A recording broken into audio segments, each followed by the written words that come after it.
Беткап тагынбагандар 3 жылга чейин эркинен ажыратылат. Катар жана Кувейтте беткап тагынбагандарга жаза күчөтүлдү. Кувейт жана Катардын жашоочулары коомдук жайда беткапсыз жүргөнү үчүн $55,000 чейин айыпка жыгылат. Же 3 айдан 3 жылга чейин эркинен ажыратылат. Бул тууралуу чет элдик басылмалар жазып чыгышты. Кувейт жана Катар өлкөлөрүнүн бийлиги бир учурда беткап тагынбагандар үчүн күчөтүлгөн жаза колдонуларын билдиришти. Кувейттин саламаттыкты сактоо министрлиги өлкөдө беткап тагынбаган жаран 3 айга чейин эркинен ажыратыларын же $16,200 айып пулга жыгыларын жарыялады. Ал эми Катарда мындай эреже бузуу үчүн 3 жылга чейин эркинен ажыратылышы же $55,000 айып пул төлөөсү мүмкүндүгү айтылган.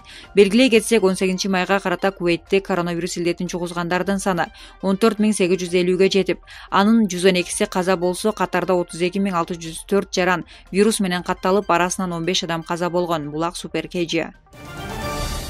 Аэропортто тартипсиздик түртүшмөлөрүнүн айынан 23 мигрант мекенине кире алган жок. Мигранттардын аэропорттогу жүрүм-турумунан улам 23 адам Москва-Бишкек чартердик каттама аркылуу келе алган жок. Бул тууралуу Кыргызстандын Ички иштер министрлигинин Россиядагы өкүлү Асхат Алиев социалдык баракчасына жазды. 17 майда Москвадан чартердик каттам менен Бишкекке 379 жаран келген. Алиевдин айтымында учак 402 жүргүнчүгө ылайыкталган болчу. Кыргызстандын Ички иштер министрлигинин Россиядагы өкүлү изоляцияда болгонуна карабастан жарандардын тизмесин түзгөн комиссиянын мүчөсү болгон. Бир нече күндүн ичинде комиссияга түшкөн 1000 арыздын арасынан 402 жаран тандалган.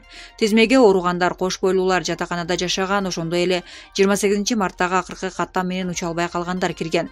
Аэрофлот компаниясы тизмедеги жарандарга билеттерди 12,994 рубльден 15,500 рубльге чейин саткан. Алиевдин маалыматы боюнча 379 жүргүнчүнүн ичинен 116 адам онкологиялык, бөйрөк жетишсиздиги, жүрөк оору сыяктуу оор дарт менен жабыркайт. 27 жүргүнчү жардамга муктаж жарандарды коштоп жүрүүчү болсо, 8 жүргүнчү майып, 38 адам улгайган куракта, 78 жүргүнчү кош бойлуу жана 77 жүргүнчү жаш балдардын ата-энелери.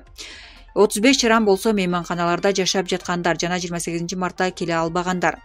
Тилекке каршы аэропорттогу баш аламандыктан улам каттам саат 7:40тан 9:11ге жылдырылды. Ошондо дагы 23 киши каттоодон өтүүгө жетишкен жок. Алардын арасында ден соолугунан мүмкүнчүлүгү чектелген кош бойлуу жана оорулуу адамдар бар, деди Алиев. Ал социалдык түйүндө тарап жаткан маалымат чартердик каттам менен көбүнчө жаштар учуп кетти деген пикирлер боюнча комментарий берди.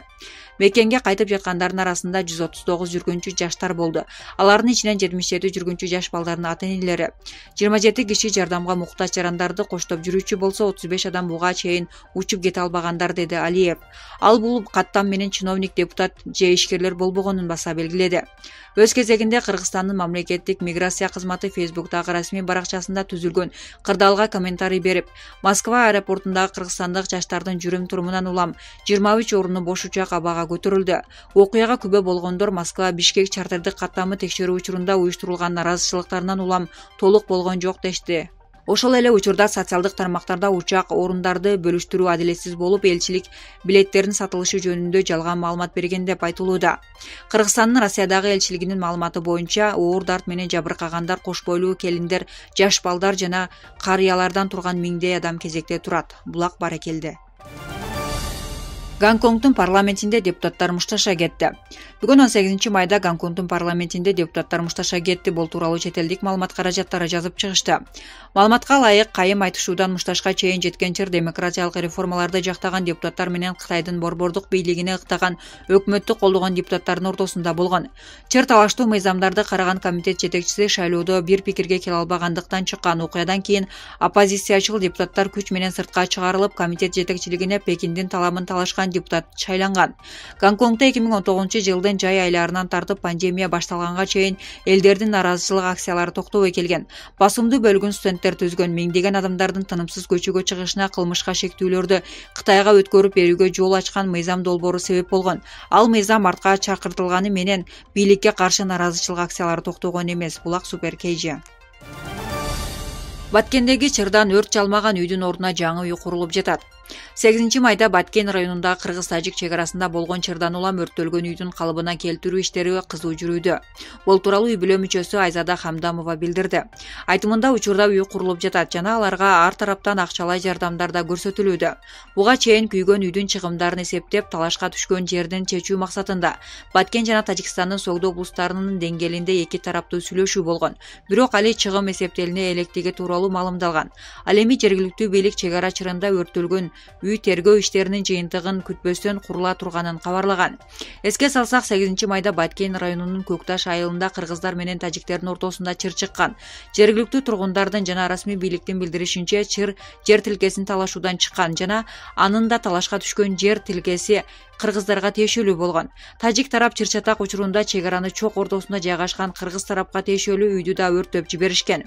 Жер тилкеси үчүн 30-40ка чукул кыргыздар, 30-40тай тажиктер бири-бирине таш ыргытышып, уруш учурунда ок да атылган. Ок атышуунун кесепетинен чегара кызматынан 3 аскери жана 1 тургуну жаракат алган. Ал 3 аскер кызматкери Бишкекке алып келинген. Чегара чырында ок тийип жаракат алган С. Уулу М. аттуу аскеринин абалы оор экени айтылган. Ал эми окуя боюнча эки өлкө тең бири-бирин күнөөлөп жатышат. Буга чейин Кыргыз өлкөсү чегарадагы чыр боюнча Тажикстанга каршылык билдирүү нотасын жөнөткөн.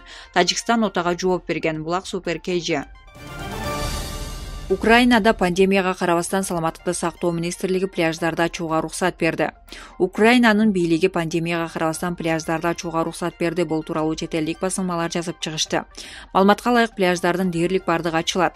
Биз сууга түшүп алабыз. Биз эпидемиологиялык институту менен кеңешме өткөрдүк. Адистер деңиз тузу ультрасия чагылуусу менен бирге коронавирустук инфекциянын деактивдүү болушуна алып келерин билдирди деп жазылат маалыматта. Бирок буга карабастан коронавирус жуктуруу алуу коркунучу көбүрөөк болгон жарандарга суу жээгине баруу сунушталбайт. Пляжга келген жарандар 2 метр социалдык аралыкты сактап бет кап тагынуусу зарыл. Булак Супер KG.